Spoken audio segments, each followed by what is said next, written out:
প্রিয় জুয়া খেলার ভাইয়েরা, এই তাবিজ দিয়ে কীভাবে কাঠ খেলা এবং ফ্লাশ খেলা জয়লাভ করবেন লক্ষ্য রাখেন। আপনাদের সামনে সরাসরি ভিডিও লাইভ খেলা দেখাইতেছি, কিভাবে জিতা সম্ভব লক্ষ্য রাখেন।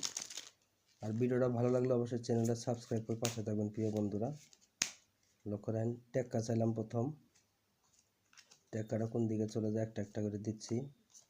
এই যে টেক্কা অবশ্যই আইসা পড়ছে, তো 5 পাতি 10 পাতির নিচে হইলেও আসবে, তাবিজ যেদিকে থাকবে সেদিকে আসবে ইনশাল্লাহ, কোনো সমস্যা নেই।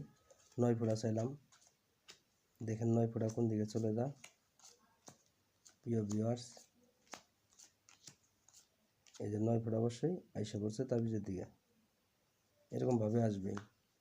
এবার ওই পাশে রাখলাম, লক্ষ্য রাখেন তাবিজ যেদিকে থাকবে সেদিকে চলবে। তো অবশ্যই নিয়মকানুন আছে, নিয়মকানুন মতো খেললে গোলাম চালাম এবার কখনো হারবেন না আপনারা। লক্ষ্য রাখেন গোলাম কোন দিকে চলে যায়, এই যে গোলামও চলে গেছে, তাবিজ যেদিকে থাকবে সেদিকে যাবে। এই পাশে রাখলাম এবার। তো প্রিয় ভিউয়ার্স, তাস খেলাটা ভালো না, যারা তাস খেলা ছাড়তে পারে না শুধু তাদের জন্য আমার এই ভিডিওটা ভাই। যারা খেলেন না তাদেরকে বলবো খেলার দরকার নেই, খুব একটা খারাপ নেশা।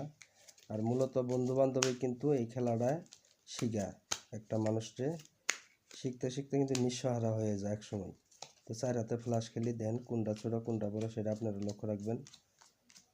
তো যারা খেলেন না তাদেরকে বলবো খেলার দরকার নাই, যারা খেলা ছাড়তে পারেন না শুধু তাদের জন্য আমার এই ভিডিওটা। লক্ষ্য রাখেন প্রিয় বন্ধুরা, দেখেন কোনটা ছোটো কোনটা বড়ো, 9-এর জোড়া উঠছে, লক্ষ্য রাখেন। এবার তাবিজেরটা ওটাই দেখেন, 4 5 3 রানিং। ধন্যবাদ ভিউয়ার্স।